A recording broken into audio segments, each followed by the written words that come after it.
Tokyo Rope компаниясы дүйнөдө өзүнүн болоттон жасалган ар кандай зым продукциясы менен белгилүү болуп келет. Ал зымдардын сапаттуулугу жогору болгондон улам чоң көпүрөлөргө, лифттерге, тоодогу канаттарга жана башкасына дагы колдонулат. Ишкананын өкүлдөрү бүгүн Кыргыз Республикасынын экономика министри Арзыбек Кожошов менен жолугушуп, Кыргызстанда дагы бул продукцияны өндүрүүчү завод куруу пландары менен бөлүшүштү. Экономика министринин айтымында, Кыргызстан тоолуу өлкө болгонго байланыштуу ар кандай өзгөчө кырдаалдар кездешет. Ошондуктан бул компания чыгарган өндүрүм мамлекет үчүн керек. Булар бизге кирип, ошол өзүнүн буюмдарын башка мамлекеттер, Евразия экономикалык биримдик мамлекеттерине дагы сатканга мүмкүнчүлүк түзөт. Себеби биздин мына салык саясатыбыз, негизи салык ставкаларыбыз башка мамлекеттерге кандай төмөн болуп эсептелет.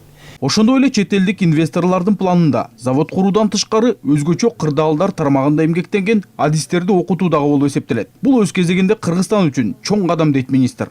Анан кийин Япониянын негизи жасаган, япониялыктардын жасаган нерсеси дайыма булардын сапаты эң бийик да. Бизде мисалы эки